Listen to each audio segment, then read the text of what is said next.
Om Jnanatimirandasya Gyananjanam Shalakaya Chakshurunmilitam Yena Tasmai Shri Gurave Namaha Gurave Gaurachandraya Radhikaya Stadalaye Krishnaya Krishna Bhaktaya Tadbhaktaya Namo Namaha Narayanam Gurum Vande Sharanyam Bhakta Bandhavam Gauramanu Purnam Radha Dasyam Pradayakam Nirupannugacharya Varyamburupa Manjari Preshtakam Patita Pavana Karunyam Yugacharya Narayanam Vanchakalpa Taruvyascha Kripa Sindhubhya Evacha Patitanam Pavanebhyo Vaishnavebhyo Namo Namaha Namo Mahavadanyaya Krishna Prema Pradayate Krishnaya Krishna Chaitanya Namni Gaura Tuise Namaha Shama Sundara Shikanda Shikara Ismira Hasra Murali Manohara Radhikara Sikamam Kripanide Swapriya Charana Kinkarim Kuru Tapta Kanchana Gourangi Radhe Vrindavanishwari Vrishabhanu Sute Devi Pranamami Hari Priye Brindai Tulasi Devyai Priyai Keshavasicha Krishna Bhakti Prade Devi Satyavatyai Namo Namaha Shri Krishna Chaitanya Prabhu Nityananda Sri Advaita Gadadhar Srivasadi Gaura Bhakta Vrinda Hare Krishna Krishna Krishna Hare Hare Hare Ramu Ramu Hare Hare.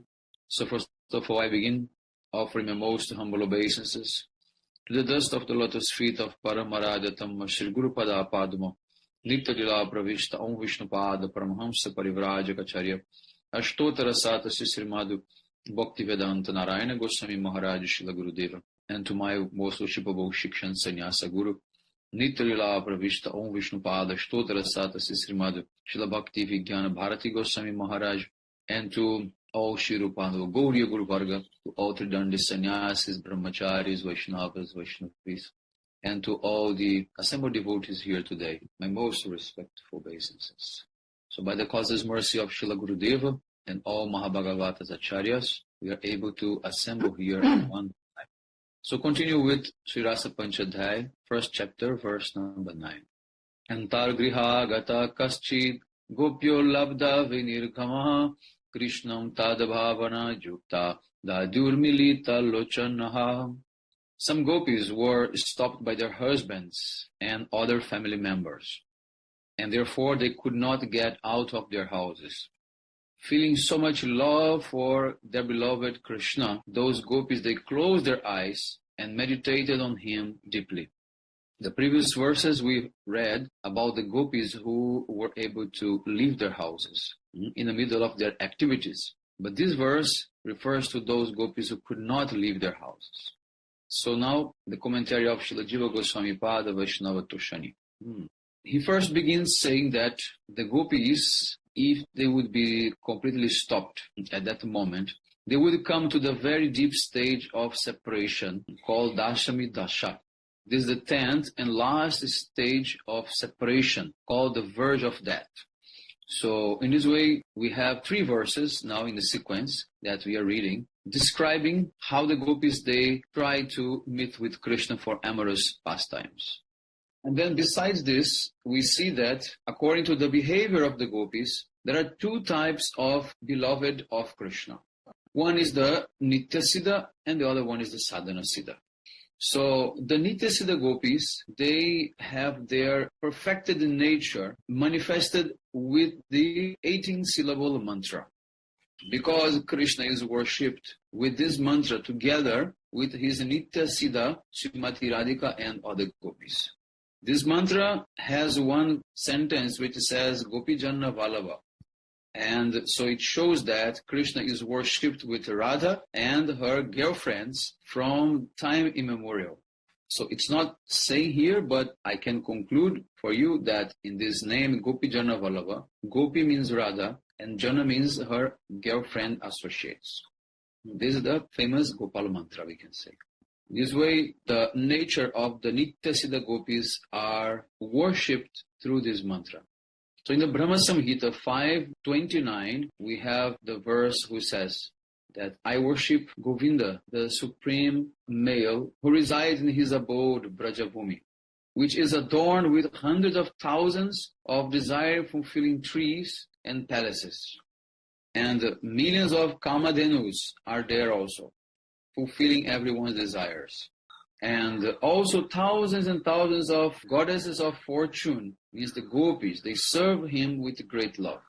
So the Brahma Samhita 5:37 also says, Ananda Chinmaya Rasa Pratibhavita Vish. So I worship Govinda, the original personality of Godhead, who is dwelling within the hearts of all beings.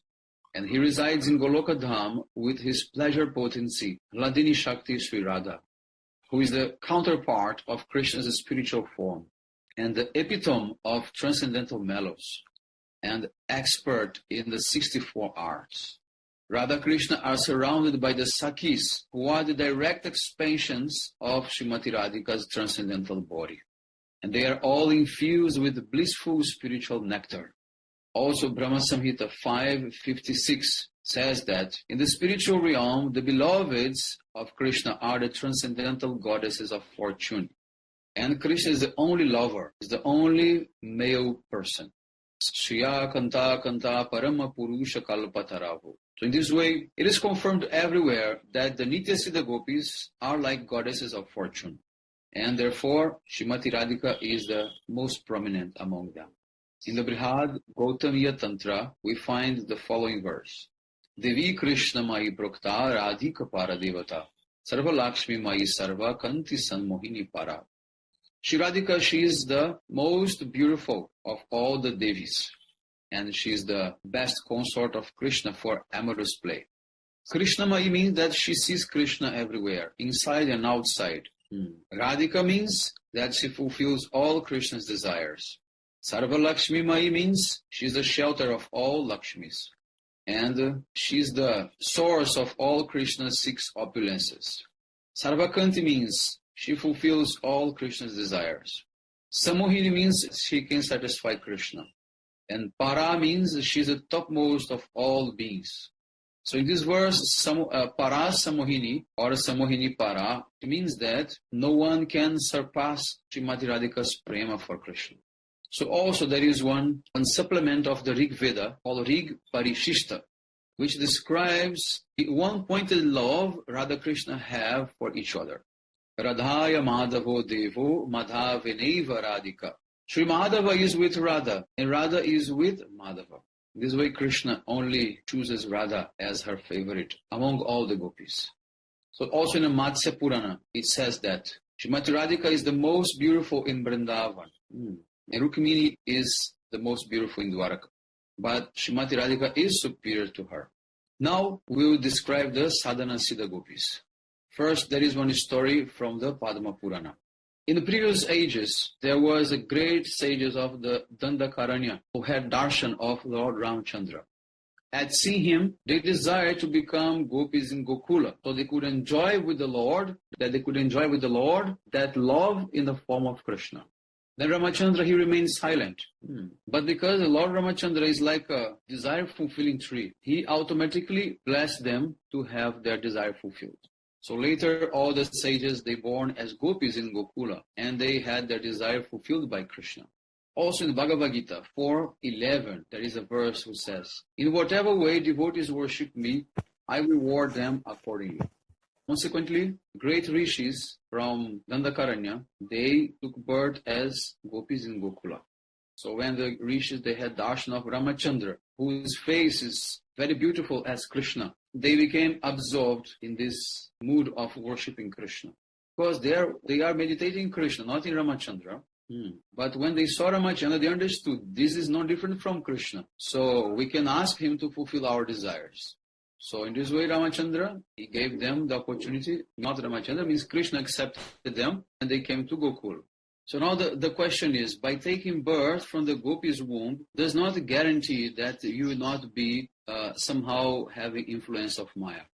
Yes, even in Prakata Lila, means during Krishna's Lila, if you're born as a Gopi in Vrindavan, still some contamination, material contamination will be there. And so as an example, we can see here how Kamsa killed the 6 children of Devaki in Krishna's pastimes on earth. So also we have the same evidence coming from Brihad Vamana Purana as well as Srimad Bhagavatam, saying that the Shrutis, they took birth from the womb of gopis in Gokul. Also Srimad Bhagavatam says. So the Bhagavatam 10:87-23 says that we Shrutis will attain the nectar that is flowing from Krishna's lotus feet by getting a gopi body and taking the guidance of Srimati Radhika and her friends. And then they can relish the nectar of Krishna's lotus feet because they desire intensely to have the tight embrace of Krishna's arm-like snakes. The Gayatri Mantra herself has taken birth from a gopi's womb. On the chapter of creation of the Padma Purana, Sri Vishnu, he spoke to the cowherd boys that at the time of Brahma's marriage with Gayatri, Gayatri had a form of a cowherd girl. Then it says, I am giving this girl to Brahma. I know the past, present, and future. And this girl, Gayatri, will be my beloved when I appear in your dynasty to accomplish the work of the demigods.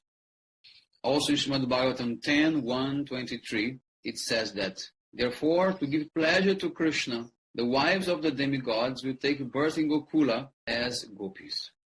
So in that lila, all they take birth as gopis. Gayatri, the Devis, the demigoddesses, everyone they will take birth as gopis to serve Krishna.